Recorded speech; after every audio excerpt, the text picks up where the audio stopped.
Bonjour à tous et bienvenue pour une nouvelle vidéo sur ma chaîne. Aujourd'hui, vidéo particulière. Oui, j'insiste sur le particulier, je l'utilise pas tout le temps ce terme, mais là ça se mérite. Il y a quelques semaines, je me suis rendue à Aix-en-Provence, vous l'aviez peut-être suivi sur les réseaux sociaux, j'étais en compagnie de Lily Bookin, et on a eu la chance de passer 2 jours en compagnie de l'auteur de bande dessinée Christophe Arleston. Vous le connaissez très certainement pour ses séries comme L'Enfeuse de Troie, comme Troll de Troie dont je vais vous parler aujourd'hui, et bien d'autres séries de BD.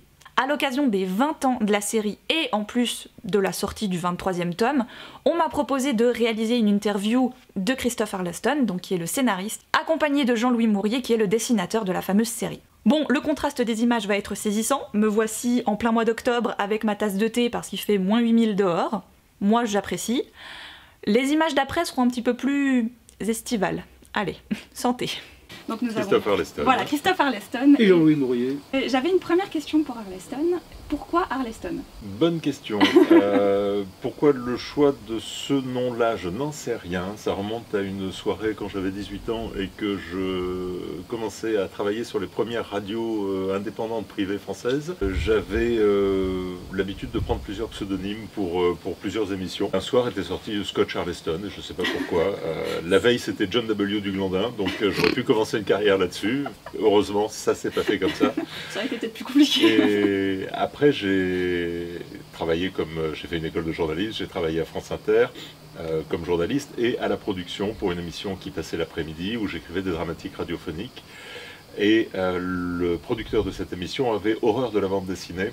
Donc je m'étais dit, je vais garder mon vrai nom pour faire de la radio, pour Pelinck, qui est mon nom de journaliste, et je vais prendre un pseudonyme pour faire la bande dessinée. À ce moment-là est revenu le Arleston. Le fameux, voilà, le fameux, et c'est resté. Qui est resté. Au début je signais Scotch Arleston, et puis finalement, passé 40 ans, il y a quand même des surnoms qui sont ridicules, donc j'ai repris mon prénom de Christophe.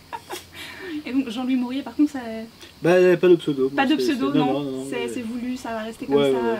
Alors, sur la chaîne, j'ai déjà parlé un petit peu de bande dessinée. Moi, ce qui m'intéresse aujourd'hui, et c'est peut-être le cas aussi des gens qui nous regardent, vous êtes 3 pour Troll de Troie, ça va bien. Comment vous vous arrangez, comment vous travaillez ensemble? C'est d'abord tout le scénario et ensuite vous passez au suivant ou... On discute beaucoup en amont. Ouais. Avant d'attaquer une nouvelle histoire, on se voit avec Jean-Louis et on essaie de voir dans quelle direction on va partir.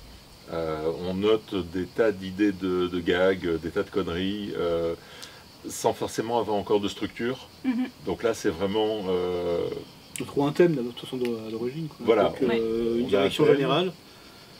Et puis après, à partir de là, ouais, on construit pas justement. On empile toute une série d'idées à la con. Et après, par contre, je m'isole et je vois comment je peux construire à partir de ce tas de briques d'idées stupides. Okay. D'envie de Jean-Louis, d'envie graphique des fois, parce que sur tel ou tel thème, ça va lui donner envie il visualise des gags. Par exemple, il y a encore 2 jours, j'ai raté un gag, c'est-à-dire que en écrivant, je suis passé à côté d'une scène que j'aurais pu écrire, et Jean-Louis m'a appelé, m'a dit « Attends, là tu t'es planté, c'est pas ça ». En plus, j'ai l'image en tête exactement de ce que je verrai. Et hop, tout de suite, j'ai repris mon scénario pour m'adapter à ce que Jean-Louis m'avait dit. Donc c'est vraiment un boulot c'est ce que je dessine en ce moment, d'ailleurs. Pardon? C'est ce que je dessine en ce moment. Voilà. Et donc du coup, mais quand vous commencez les dessins, vous avez quand même pratiquement tout le scénario qui est déjà fait. L'histoire complète est décidée quand même, plus ou moins. Et il me fournit par paquet de pages 4, 5, 10 pages et après, au fur et à mesure.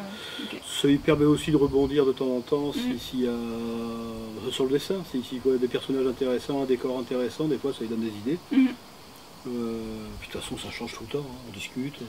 Oui, les Trolls c'est une série par rapport à ce que j'écris, c'est une des séries les plus marrantes, les plus déconnantes, donc où on a la plus grande liberté par rapport à la structure. Le fil conducteur est très ténu et à partir de là ça permet beaucoup d'improvisation. Donc c'est une structure très très souple. J'écris des fois d'autres albums, par exemple avec Adrien Floch, une série qui s'appelle Sangre en ce moment, où là c'est de l'horlogerie précise. Tout doit être parfaitement adapté au petit poil parce que le rouage qui est à page 2 va servir page 28 et dans le tome suivant, enfin bon voilà. Alors que dans les Trolls, on a posé notre univers, on connaît les personnages, et on s'amuse. C'est un peu la colonie de vacances, quoi. Prétexte à gag, jeu de mots, situation bête. De toute façon, il s'amuse de me faire rire avec le scénario, et moi pareil pour le dessin, quoi. C'est un ping-pong, c'est... Pour ma part, j'ai eu l'occasion de découvrir la série Trolls de Troie en une fois, 22 tomes, bim, d'un coup. C'est une série de BD que je n'ai jamais lue et que j'ai pris plaisir à découvrir là pour l'occasion. Après avoir lu quelques tomes d'affilée, il y a quelque chose qui m'a forcément un petit peu sauté contre, c'est tout le côté hyper déjanté de la série. Mais derrière tout cet humour, je découvrais en fait bien plus de choses. Il y a plein de questionnements sur la société actuelle qui est transposée dans les trolls, et les auteurs jouent en fait avec ça. D'ailleurs, dans toutes les bandes dessinées que vous avez, les trolls, j'ai quand même remarqué, elle est assez violente quand même. Enfin, ils y vont à grands coups de massue, etc. Et est-ce que vous n'avez pas peur des fois que votre jeune public... Non, pas spécialement, parce que c'est dédramatisé par le côté rigolo, et du dessin et du scénar. Ça, au début, par des gosses, je sais pas, les premiers que je vois lire les trolls, ils ont 7 ans, quoi. Ouais, justement, ouais. C'est vrai que moi, la première fois que j'ai ouvert... On n'a pas peur des réactions du jeune public, Okay. hein. On a peur des réactions de leurs parents. Oui. J'ai jamais eu de retour des parents. Non. En réalité, il y a de la jambe arrachée, des yeux qui volent et des têtes coupées, et des litres de sang, mais tellement que ça en fait un grand guignol qui fait qu'on est hors réalité. Donc on n'a plus d'effet horrifique réellement. Ça tourne au gag complètement. Et d'ailleurs, on a eu 2 fois à Angoulême le prix 9-12 ans, parce qu'il est donné par un jury de mômes. D'accord. Jamais des adultes, évidemment. Des adultes auraient été choqués. Les premiers bouquins, c'était les plus violents. Oui, les premiers bouquins étaient les plus violents. Parce qu'au départ, on pensait toucher 15 ans et plus, quoi. On ne savait pas qu'on allait être lu par des tout petits. Est-ce que du coup, dans la série des trolls, vous dénoncez en quelque sorte des choses qu'on voit dans la société actuelle chez les êtres humains, vous le faites passer d'une certaine façon chez les trolls? Les trolls, oui, parce que c'est un twist justement qui m'intéressait beaucoup. Au départ, les trolls est né après l'Enfeuse de Troie, qui était une série où on avait le point de vue des humains et où on montrait un troll qui était enchanté, mais sinon les trolls étaient des créatures sauvages et très dangereuses. Et là, ce qui m'intéressait dans les trolls, c'était d'inverser l'angle et de me mettre du côté des bons sauvages finalement, parce qu'ils ne sont pas méchants, c'est leur nature de manger des paysans. Voilà, le lion mange les gazelles, le troll mange des paysans. Voilà. De montrer que pour eux tout ça est très naturel et fait sans méchanceté.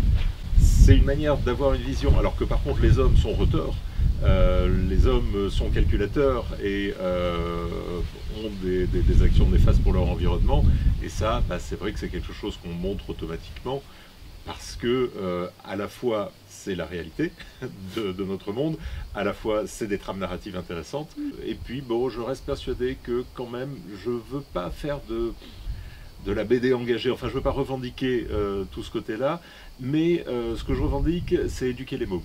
C'est-à-dire, tout en les faisant marrer, faire passer discrètement quelques petites notions de base. Par exemple, dans toute mon Heroic Fantasy, et j'ai écrit beaucoup d'Heroic Fantasy, tu trouveras jamais de roi, de reine, de prince, de princesse, jamais ce type de hiérarchie sociale qui m'insupporte. Alors ils sont ridiculisés. Voilà, ils sont ridiculisés. Disons qu'on essaie de faire passer des valeurs. Parce que du coup, là, le 23e tome, il est quand même un petit peu particulier comparé aux autres. Vous partez dans une direction un peu spéciale, on peut le dire, vu que ça va parler de l'art. Ouais. C'est venu de où cette idée tout d'un coup de toucher à l'art? Moi déjà, à l'origine, dès qu'on veut faire des illustrations, sur les coffrets, sur les choses comme ça, je faisais des gouaches ou des peintures numériques, mais en pastichant des toiles de peintre. Parce que Jean-Louis a avant tout une formation très classique. D'accord. Oui. Voilà. C'est revenir aux sources un peu, quoi. Ouais, non, j'ai toujours aimé ça, quoi. Et puis bon, il y a un côté pastiche, il y a un côté... c'est de rendre ça très fun, quoi. Et puis là, comme on fêtait 20 ans de Troll, ça permet de développer une petite histoire sympa autour de la peinture, et on rajoute en plus sur le bouquin un feuillet d'illustration. Oui, il y a beaucoup de ces illustrations qu'avait fait Jean-Louis qui sont pas connues du grand public. Ouais. Quelques amateurs, oui, mais pas du grand public. Donc c'était l'occasion de... pour une fois, j'ai construit l'histoire à l'envers, c'est-à-dire qu'il y avait des illustrations existantes, et je me suis dit comment construire une histoire qui expliquerait leur existence. Et c'est très drôle, donc à la fin il y a tout un cahier en effet qui reprend toutes ces fausses peintures. Voilà, il y a juste une qu'on a dû mettre en 4 de couve parce qu'il y avait un problème, c'était une parodie du baiser de Klimt, sur lequel il y a de la feuille d'or. Ah oui. Donc pour reproduire cet effet feuille d'or, on pouvait le faire qu'en 4e de couverture, on ne pouvait pas le faire à l'intérieur. Ouais. Donc la maquette du bouquin va être en plus un peu différente.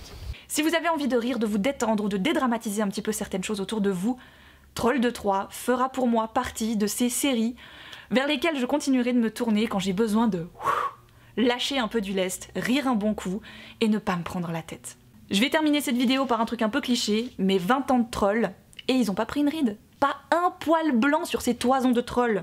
Je vous embrasse très fort, je vous souhaite de merveilleuses lectures, BD, trollesques ou non, et je vous dis à une toute prochaine. Voilà. Je vais la garder celle-là.